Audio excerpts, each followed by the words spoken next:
मेरी बीवी का जवाब नहीं 2004 की एक भारतीय फिल्म है जो पंकज पाराशर द्वारा निर्देशित और एस.एम. इकबाल द्वारा निर्मित है। इसमें श्रीदेवी और अक्षय कुमार हैं। फिल्म की शूटिंग 1994 में की गई थी और इसमें 10 साल की देरी हुई। आखिरकार 2004 में रिलीज हुई। यह फिल्म 1992 की तेलुगु फिल्म मोंडी मोगुडू पेनिकी पेलम की रीमेक थी। बात करें अगर इस फिल्म की कहानी के बारे में तो यह गाँव की एक खूबसूरत लड़की दुर्गा की कहानी है जिसने अपने बचपन के दोस्त अजय खन्ना से शादी की थी। अजय एक पुलिसकर्मी है जो शहर में काम करता था और अपनी पत्नी को अपने साथ रहने के लिए लाया था। एक साधारण लड़की के रूप में दुर्गा का स्वभाव स्पष्टवादी और बहुत अधिक बात करने का है।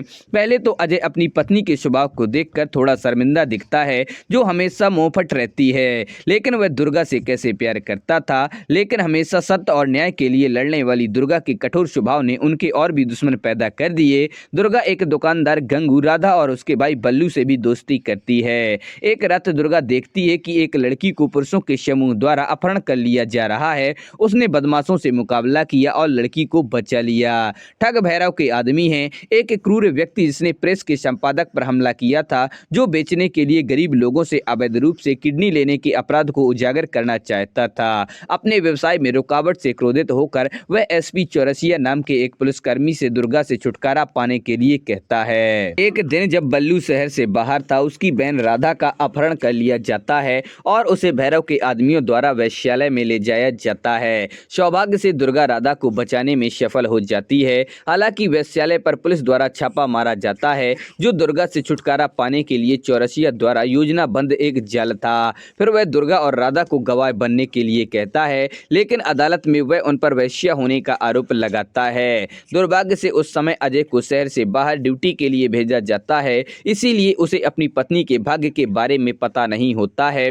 दुर्गा को अपना अच्छा नाम शाप करने के लिए संघर्ष पड़ता है। जब अजय वापस आता है तो उसे सच्चाई का पता चलता है और वह उत्सुकता से अपनी पत्नी को उसका नाम शाप करने में मदद करता है। वह इस अपराधी को ढूंढने में कामयाब भी हो जाता है जिसने उसकी पत्नी की प्रतिष्ठा को बर्बाद कर दिया, लेकिन सबूतों की कमी के कारण वह अपनी पत्नी को न्याय नहीं दिला सका। इस बीच राधा का भाई वापस आता है और उसे बताता है कि गंगू ने क्या किया था। गुस्से में उसने भैरव के एक आदमी को मार डाला और शव को चौरसिया की मालकिन सावित्री के घर के सामने छोड़ दिया जिसमें वह सो रहा था। जब दुर्गा और गंगू ने शव देखा तो गंगू ने ग्रामीणों को जगाया और उन्होंने सावित्री से बाहर आने की मांग की। बदनामी के डर से चौरसिया पिछले दरवाजे से भाग जाता है, लेकिन ग्रामीणों द्वारा पकड़ लिया जाता है और उनकी पिटाई की जाती है। अजय जल्द ही घटना स्थल पर पहुंचता है और उसे अदालत में घसीटता है। इसके बाद अजय ने कहानी को मोड़ दिया, जैसा कि चौरसिया ने दुर्गा के मुकदमे के दौरान अपने झूठे बयान से दिया था।